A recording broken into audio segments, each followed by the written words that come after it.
जय श्री कृष्णा दोस्तों। उस दिन कड़ाके की सर्दी थी जब मैं लड़खड़ाते हुए पैरों से अपने घर में दाखिल हुई थी। मैं डॉक्टर के पास से होकर आ रही थी और डॉक्टर की रिपोर्ट देखकर मेरे होश उड़ गए थे। कुछ समझ नहीं आ रहा था कि क्या करूं। बस दिल कर रहा था कि चीखें मार मार कर रोऊं। मेरी ऐसी हालत देखकर मेरी मामी जल्दी से मेरे पास आई थी और घबरा कर पूछा, क्या हुआ प्रीति, सब ठीक तो है ना? तू इस तरह घबराई हुई क्यों है? तेरे चेहरे का रंग क्यों उड़ा हुआ है? मैं तेरे लिए चाय बनाकर लेकर आती हूँ। मैंने मामी का हाथ पकड़ लिया और अपने पास बैठा लिया और मामी के कंधे पर सिर रखकर जोर जोर से रोने लगी। मामी बहुत ज़्यादा डर गई। उन्होंने मेरे आंसू साफ किए और कहा, ना बच्चे, रो मत, मेरा दिल घबरा रहा है, कुछ तो बता, आखिर हुआ क्या है? मैंने डॉक्टर की दी हुई रिपोर्ट मामी की तरफ बढ़ा दी। रिपोर्ट में साफ साफ लिखा था कि मैं प्रेग्नेंट हूँ। रिपोर्ट छूटकर मामी के हाथों से नीचे गिर गई थी। एक शादीशुदा औरत के लिए ये जितनी ही खुशी की बात होती है, एक कुंवारी लड़की के लिए उतनी ही शर्मनाक होती है। जी चाह रहा था कि जमीन फटे और मैं उसमें समा जाऊं। मामी ने मुझे झंझोड़ते हुए पूछना चाहा, प्रीति बता, किसने किया ये सब? कुछ तेरे पेट में किसका बच्चा पल रहा है? मेरी हिचकिचियां बंद गईं। मामी अपना सिर पकड़कर बैठी थी और मैं बस रोई जा रही थी। जब रो रो कर थक गई, मामी के पूछने पर मैंने बताया कि उस दिन मैं अपने दोस्त निशा के घर से वापस आ रही थी। रात तो इतनी ज़्यादा नहीं थी, लेकिन गली में सन्नाटा था। इससे पहले कि मैं हमारी गली की तरफ मुड़ती, किसी ने मेरा मुंह बंद कर दिया और मुझे एक खाली प्लॉट में ले गया।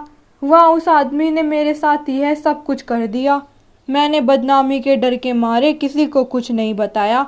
कुछ दिनों से मेरी तबीयत खराब रहने लगी तो मैं डॉक्टर के पास गई और डॉक्टर ने यह रिपोर्ट मेरे हाथ में दे दी। एक बार मैं फिर जोर जोर से रोने लगी। मामी मेरी बात गुमसुम सी बैठी सुन रही थी। मेरी बात सुनकर वह भी रोने लगी। उन्होंने मुझे गले लगा लिया और कहा, सब्र से काम ले मेरी बच्ची, जिसने तेरे साथ यह जुल्म किया है भगवान उसे उसकी सजा जरूर देगा। उस रात मैं और मामी पूरी रात जागते रहे। मामी रह रहकर मुझे चुप कराती रही। अगर मामी की जगह मेरी सगी माँ भी होती तो मुझे मुजरिम ही ठहरा देती कि जरूर तेरा इशारा पाकर ही उस लड़के ने तेरे साथ ये सब कुछ किया होगा। लेकिन मेरी मामी बहुत अच्छी थी। मेरी माँ मुझे बचपन में ही छोड़कर चली गई थी और बाप ने अपनी अलग अलग दुनिया बसा ली थी। मेरी मामी ने मुझे अपनी औलाद की तरह पाल पलोस कर बड़ा किया था। मेरी मामी मेरी इस हालत के पीछे खुद को कसूरवार ठहरा रही थी। रो रो कर कहने लगी, प्रीति, अगर उस दिन मैं तुझे निशा के साथ नहीं भेजती तो तेरे साथ यह सब कुछ नहीं होता। दरअसल उस दिन मेरी मामी के बेटे की मंगनी थी और मेरी सहेली निशा मंगनी में आई हुई थी। घर जाने के लिए निशा तैयार हुई तो वह अकेले जाते हुए डर रही थी। मैंने बहादुरी दिखाते हुए कहा कि मैं छोड़ आती हूँ। मामी ने भी मुझे मना नहीं किया और आराम से मुझे निशा के साथ भेज दिया। मैं रात के अंधेरे में ही निशा के साथ उसके घर तक उसे छोड़ने चली आई। उस समय मैं खुद को झांसी की रानी समझ रही थी, लेकिन मुझे नहीं पता था कि मेरे साथ इतना बड़ा कांड हो जाएगा। इसलिए मेरी मामी खुद को कसूरवार ठहरा रही थी। कहने लगी, अगर उस दिन मैं तुझे रोक लेती तो तेरे साथ ये सब कुछ नहीं होता। उस रात जब उस आदमी ने मुझे अपनी हवस का निशाना बनाया तो मैं सुबह 4 बजे तक उसी प्लॉट में पड़ी रही।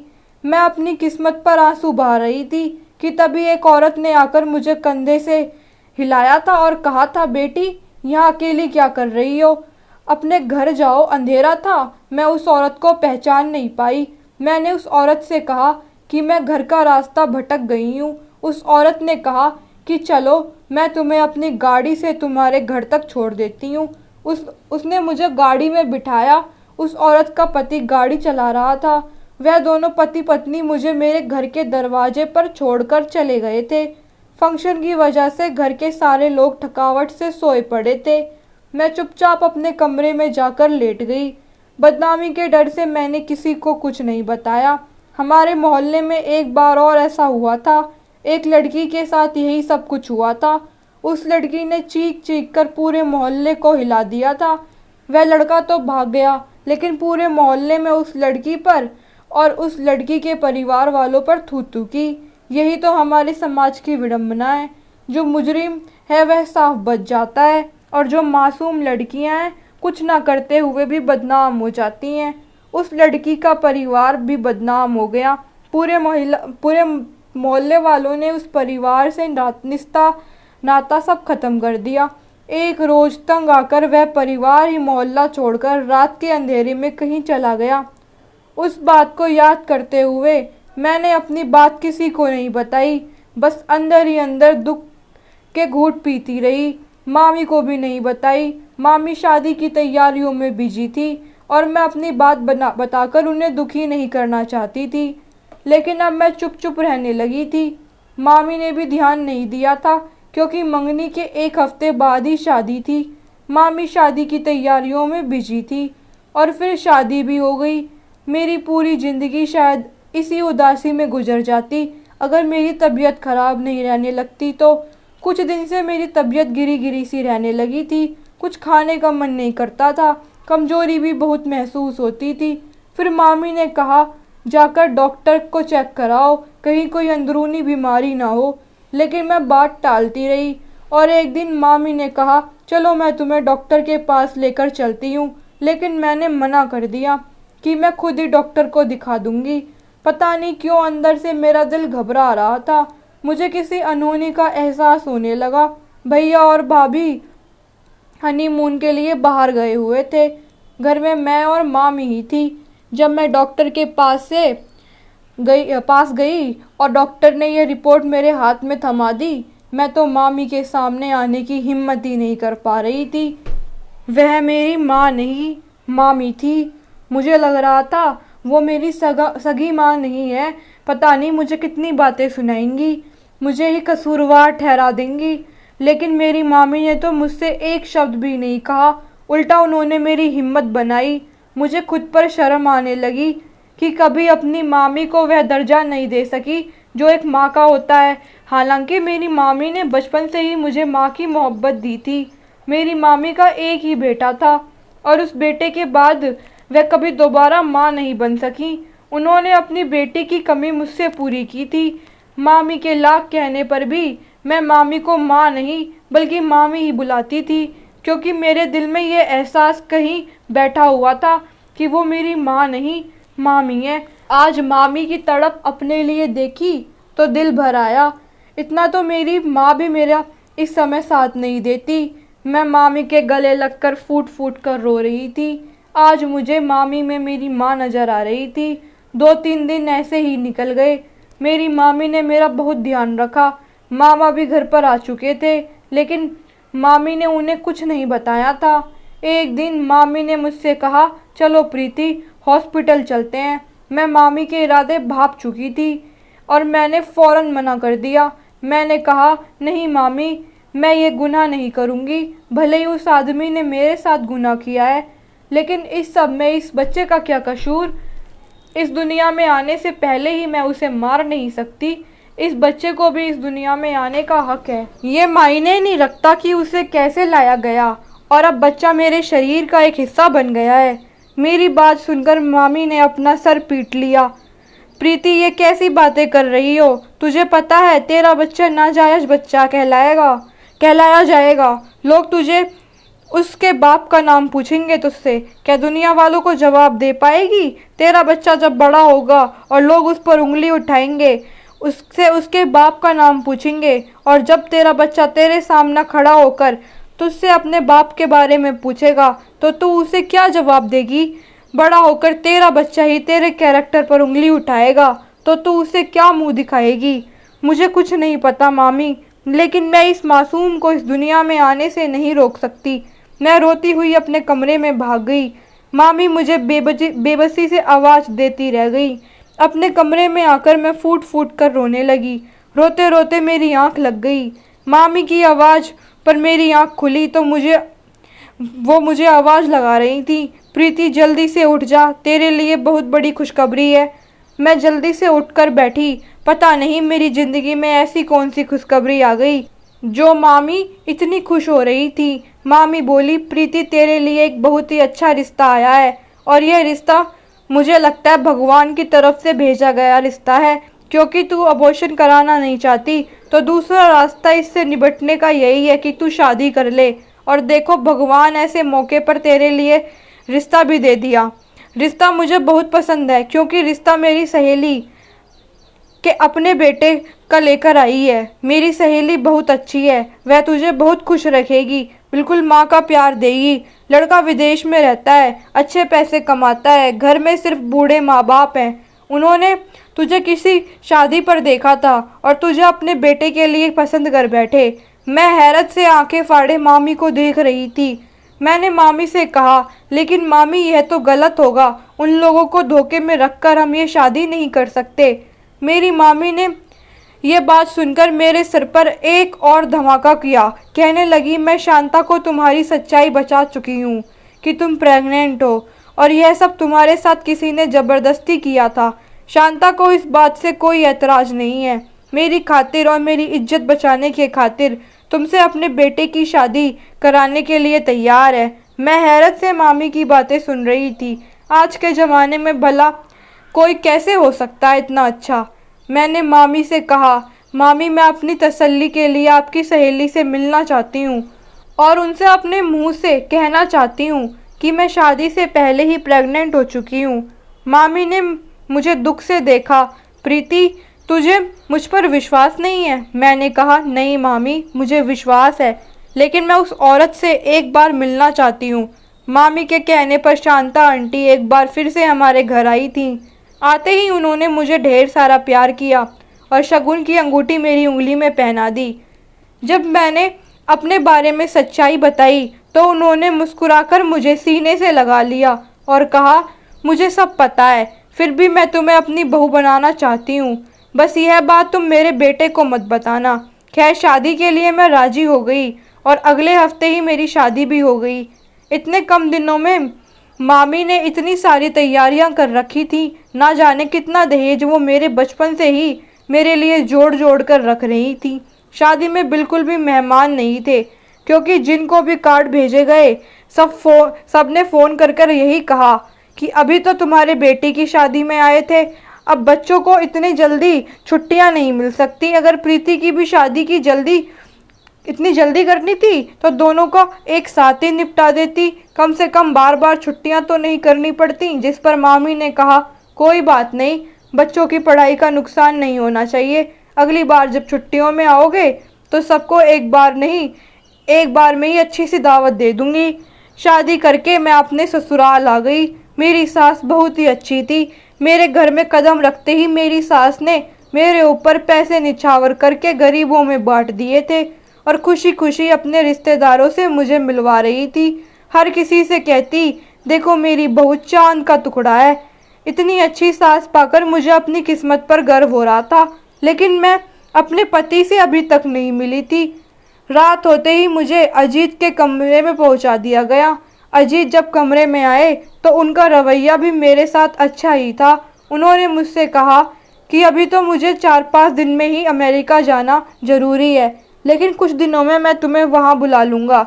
मुझे अजीत की बात से कोई तकलीफ़ नहीं हुई थी, क्योंकि अजीत से दूर रहकर मैं अपने झूठ को संभाल सकती थी। मेरी मामी ने मुझे बहुत समझाकर भेजा था कि अपने किसी भी हरकत से ये जाहिर मत करना कि तुम प्रेग्नेंट हो। अब तक मैंने ये सारी बात छुपा कर रखी है और मेरी सास ने भी मेरा बहुत साथ दिया था। उन्होंने भी मुझे समझाया था कि प्रीति, भूलकर भी अपने मुंह से यह जिक्र मत लाना, बाकी सब कुछ मैं संभाल लूँगी। और एक बात, तुम अपने ससुर से पर्दा करना। मैं कोई पुराने ज़माने के ख्यालात की नहीं हूँ, मैं भी नए ज़माने को फॉलो करती हूँ, लेकिन फिर भी मैं चाहती हूँ तुम अपने ससुर से पर्दा करो, और ये सब मैं तुम्हारी भलाई के लिए कह रही हूँ। अपनी सास की बात सुनकर मुझे अजीब सा लगा था, लेकिन मैं अपनी सास की बात को मान गई। 5वें दिन ही अजीत अमेरिका के लिए रवाना हो गए। अब घर में मैं, मेरी सास और मेरे ससुर बचे थे। अजीत के जाते ही मेरी सास मुझे डॉक्टर के पास लेके गई और मेरा पूरा चेकअप कराया। मुझे बहुत ज़्यादा हैरत होती है कि भला मेरी सास को एक नाजायज़ बच्चे से इतना लगाव क्यों है। दिन यूं ही गुजर रहे थे। मैं अपने ससुर से पर्दा करती थी। मेरे सास हर समय मुझे आराम के लिए कहती रहती थी। समय समय पर मुझे दूध, कभी जूस तो कभी फ्रूट लाकर देती। घर में 2 काम वालियाँ भी आती थीं। मेरी सास मुझे किसी काम को हाथ नहीं लगाने देती। अजीत ने एक बार भी अमेरिका जाकर मुझे फ़ोन नहीं किया था। कभी कभी मैं ही उसे फ़ोन कर लेती और उसे शिकवा करती कि आप तो मुझे फ़ोन ही नहीं करते। जिस पर अजीत कहते कि तुम हिंदुस्तानियों की यही प्रॉब्लम है, हमेशा मर्द के पल्लू से बंधी रहती हो। अपनी ज़िंदगी में खुश रहो और दूसरों को भी खुश रहने दो। यहाँ की ज़िंदगी बहुत बिजी है। अब मैं तुम्हें हर वक्त फ़ोन करने बैठ जाऊँ तो फिर काम कैसे होगा। अजीत की बात सुनकर मेरा दिल टूट गया था। अब तो मैंने अजीत से फ़ोन ना करने का शिकवा करना ही छोड़ दिया था। मुझे अपनी ज़िंदगी में बस अब बोरियत सी होने लगी थी। एक बार मेरे घर में कोई नहीं था, ना मेरे ससुर और ना ही मेरी सास। बाहर चाट वाली की आवाज़ आई तो मेरा मन चाट खाने का होने लगा। मैंने कमरे से झाँक कर देखा तो मेरे ससुर घर पर नहीं थे, इसलिए मैंने पर्दा करना ज़रूरी नहीं समझा और बाहर जाकर आराम से चाट खाने लगी। आज पहली बार खुले माहौल में यूँ चाट खाना मुझे बहुत अच्छा लग रहा था। चाट खाकर मैं किचन में पानी पीने चली आई। पानी पीकर पलटी कि तभी मेरे सामने ससुर खड़े थे। ससुर को देखकर मैं एकदम से हड़बड़ा गई। मैंने घूंघट नहीं किया था। मेरे ससुर हैरत से मुझे देख रहे थे। उनके चेहरे पर दुख की लकीरें साफ नज़र आ रही थीं। उनकी आंखें लाल हो गई थीं। ऐसा लग रहा था जैसे उनको बहुत ज़्यादा तकलीफ़ है। मैंने जल्दी से अपने चेहरे पर घूंघट कर लिया, जिस पर मेरे ससुर बोले, रहने दो, अब कोई फ़ायदा नहीं है। जिस बात को तुम्हारी सास छुपाना चाहती थी वह मुझे अब सब कुछ पता चल गया है। अब घूंघट का कोई फ़ायदा नहीं है। मेरे हाथ घूंघट करते हुए रुक गए। भला मेरी सास मेरे ससुर से क्या छुपा रही थी। मेरे ससुर अपने सीने पर हाथ रखते हुए अपने कमरे की तरफ चले गए।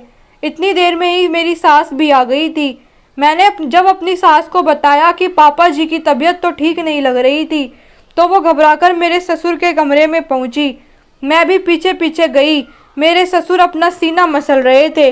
जल्दी से उन्हें हॉस्पिटल पहुंचाया गया। डॉक्टर ने बताया कि पेशेंट को हार्ट अटैक आया है।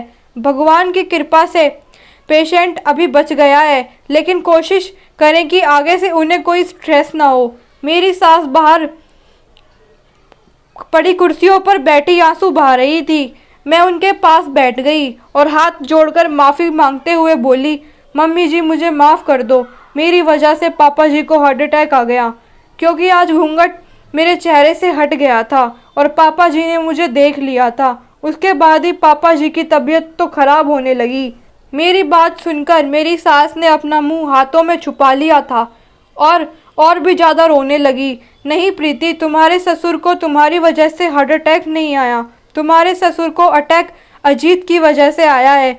उनकी हालत का जिम्मेदार अजीत है। आज मैं तुमको सारी सच्चाई बताती हूँ। एक रात जब अजीत घर आया तो उसने बहुत ज़्यादा पी रखी थी। उसे खुद का भी होश नहीं था। मैंने जैसे तैसे करके अजीत को उसके कमरे में पहुंचाया और मैंने तुम्हारे ससुर को भी अजीत की हालत के बारे में बताया। वह बहुत गुस्सा हो रहे थे। हमारा एक ही बेटा था, वह भी हमारे हाथों से निकल गया था, गलत संगत में पड़ गया था। सारे गलत काम अजीत के अंदर थे। अजीत की इन हरकतों से तुम्हारे ससुर को अंदर से ही तोड़ दिया था। वो अंदर से बिल्कुल खोखले हो गए थे। तुम्हारे ससुर ने और मैंने ना जाने कितनी उम्मीदें अजीत से लगा रखी थी, लेकिन अजीत ने उन सब पर पानी फेर दिया। अजीत की इन्हीं हरकतों की वजह से तुम्हारे ससुर बीमार रहने लगे। वह दिल के मरीज बन गए। जब अजीत को मैंने कमरे में पहुंचा दिया, उसकी कुछ देर बाद मैं और तुम्हारे ससुर अजीत की खैर खबर लेने उसके कमरे में गए थे। लेकिन अंदर से आती आवाज़ों से हम दोनों दरवाजे पर ही रुक गए। वह किसी दोस्त से फ़ोन पर बात कर रहा था और ज़ोर ज़ोर से हंसते हुए कहा था कि आज तो एक लड़की के साथ मैं ऐश करके आया हूँ, उस लड़की को वहीं पड़ा छोड़ आया हूँ, आज तो मज़ा आ गया। कहते हुए अजीत बेशर्म की तरह हंस रहा था। मेरा दिल धक से रह गया। पता नहीं आज की रात अजीत ने किस लड़की की ज़िंदगी बर्बाद कर दी। जिस प्लॉट का एड्रेस अजीत ने अपने दोस्त को बोला था, मैं और तुम्हारे ससुर उसी एड्रेस पर पहुंच गए जहां पर तुम मुझे खराब हालत में पड़ी मिली, और तुम्हें देखकर मेरे सिर पर एक और आसमान गिर पड़ा, क्योंकि तुम तो मेरी सहेली की बेटी थी। अपनी सहेली को मैं क्या मुंह दिखाती। मैंने ही उस रात तुम्हें उठाया था और तुम्हें तुम्हारे घर तक छोड़कर आई थी। उस रात भी तुम्हारे ससुर की तबीयत खराब हो गई थी। वह सपने में भी नहीं सोच सकते थे कि अजीत इस हद तक गिर सकता है। तुम्हारे ससुर को उस रात मैं हॉस्पिटल लेकर गई और डॉक्टर ने कहा कि जिस बात से इन्हें स्ट्रेस आता है उस बात को इनसे दूर रखना। फिर मैंने सोचा कि अपने बेटे की गलती सुधारने के लिए और उस लड़की की ज़िंदगी खराब होने से बचाने के लिए मेरे पास एक ही तरीका है कि तुम्हें अपनी बहू बना लूं। और फिर मैंने तुम्हारी मामी से तुम्हारा हाथ मांग लिया। तुम्हारी मामी बहुत खुश हो गई, और जब उन्होंने मुझे तुम्हारी प्रेग्नेंट होने की खबर बताई तभी मुझे इस बात पर कोई एतराज़ नहीं था, क्योंकि मैं जानती थी कि वह मेरा ही अपना ही खून है, वह मेरे बेटे के कर्मों का फल है। उस रात होने वाले हादसे को भुलाने के लिए मैंने तुम्हारे ससुर के साथ बहुत मेहनत की थी। उन्हें हर तरह से हादसे की याद मिटाने की कोशिश की थी, क्योंकि डॉक्टर ने कहा था इन्हें कोई भी ऐसी बात याद मत दिलाना जिससे इन्हें स्ट्रेस हो। इसलिए मैंने तुमसे कहा था कि तुम अपने ससुर से पर्दा करना, क्योंकि मुझे डर था कि अगर तुम्हारे ससुर तुम्हें देख लेंगे तो उन्हें सब कुछ याद आ जाएगा। मेरी सास मुझे सच्चाई बता रही थी और मेरे ऊपर कयामत आकर गुजर गई थी। मुझ पर जुल्म करने वाला कोई और नहीं बल्कि मेरा पति अजीत था। मुझे अपने कानों पर विश्वास नहीं हो रहा था। मेरी कोख में जो बच्चा पल रहा था वह किसी और का नहीं बल्कि अजीत का ही था। मेरी सास ने अपने जानने में एक अच्छा काम किया था, लेकिन मैं कैसे अजीत को माफ़ कर देती। उसने मेरी पूरी ज़िंदगी बर्बाद कर दी थी। भले ही वह मेरा पति था, लेकिन किन हालातों में वह मेरा पति बना था ये मैं ही जानती थी। किस दर्द से, किस तकलीफ़ से मैं गुजरी थी ये मेरा दिल जानता था। उस काली भयानक रात को याद करते ही अब मुझे अजीत से घिन आने लगी। मैं कैसे उससे कोई संबंध रख सकती थी, लेकिन जब अपनी सास की तरफ देखा तो मेरा दिल भर आया। उस बेचारी औरत को मैं अकेला छोड़कर कैसे जा सकती थी।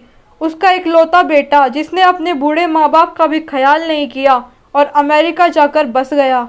एक मेरे सहारे तो वह बूढ़े बुढ़िया उस घर में पड़े हुए थे।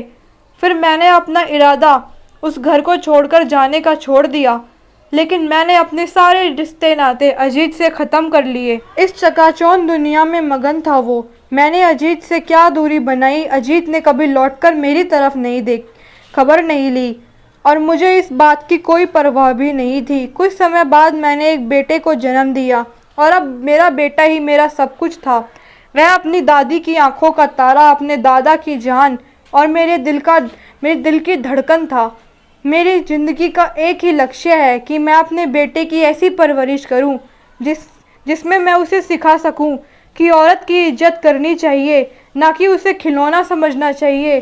और भगवान ने चाहा तो मेरा बेटा एक बहुत ही अच्छा इंसान बनेगा, अजीत की तरह जाहिल और बदकिरदार नहीं। तो दोस्तों, अगर आप सभी को ये कहानी अच्छी लगी तो मेरे चैनल को सब्सक्राइब करें, वीडियो को लाइक करें और शेयर करें। धन्यवाद।